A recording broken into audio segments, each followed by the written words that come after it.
So good afternoon, everyone. We have another edition of the Optrics Insider. Of course, I have Sean Strawberry, our Technical Services Manager, with us, who is going to talk about the three things that's on his radar this week in the IT world. So Sean, let's start off with ThunderSpy. You have heard about a vulnerability with Thunderbolt connectivity with devices.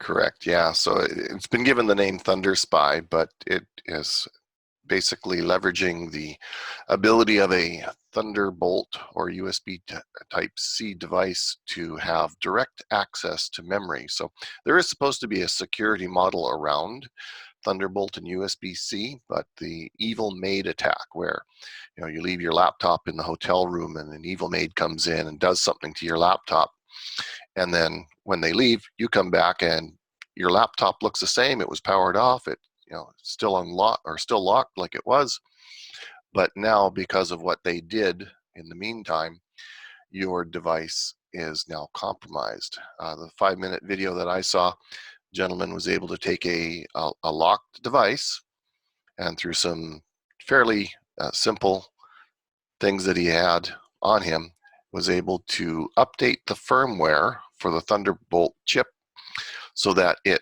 could no longer be upgraded. You can't replace the firmware with one that isn't vulnerable, and it had full access and control over the computer at that point. So unfortunately, patches won't fix this, as it requires an actual hardware redesign. It doesn't require any user interaction, bypasses all security protection, and doesn't leave any trace. Once it was disconnected, there was no way to tell from looking at the device that it was no longer in your control. So are we talking about like a physical vulnerability, since it's a connection? Like, does somebody have to buy a device that they can stick in to be able to do this, or is it, I would assume, or how is it actually done?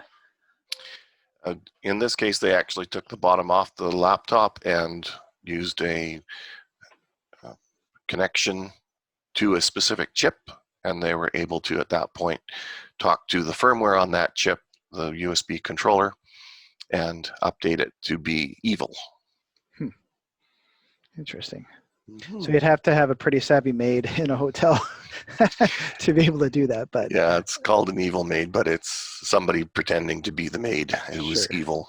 I'm sure we've seen enough spy shows where they've got somebody posing as a maid or whatever, who has access and has special gizmos to be able to do this stuff. So interesting. Yeah. What will they think of next? Okay. And so the next thing is, you're hearing that work from home is not necessarily temporary for a lot of organizations. Yeah, we've seen notes and articles saying that very large organizations such as Google and Facebook are informing their employees that work from home is not something that's going to be over at the end of the summer, but to expect to continue to do so for the rest of 2020. And in the case of Twitter's CEO, Jack Dorsey, he actually said, you know what, if somebody can do everything that they need to do from home, we can extend this work from home idea to even after the pandemic ends. Only those that require a physical presence, like server maintenance, I guess that's IT guys, would need to come in. But even then, anything that doesn't require physical access, and I can tell you that with the correct tools in place, you can do a lot of things remotely, even in IT. Yeah. Well, I would imagine this is in response to a couple of things. One is there's a concern that there's more waves of COVID coming as it mutates and things are relaxed.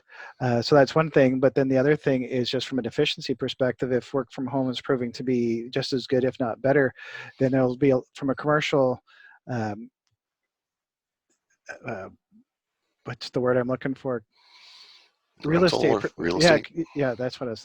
Real estate perspective, if you've got leases coming up for renewal, then something to consider is downsizing your physical location and having hot desks or something.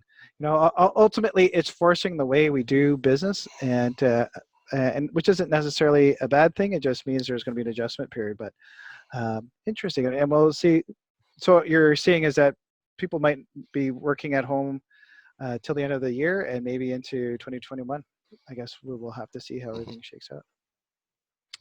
Great. And so for people who have a QNap SAN on in their office or at home, you have you've heard about a vulnerability that it has.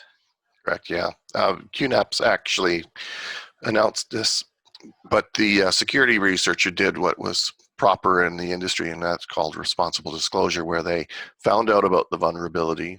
They immediately informed the manufacturer, QNAP in this case, and told them, this is how things can be compromised. And so QNAP made sure that the firmware on their device was fixed so that that would not be vulnerable. So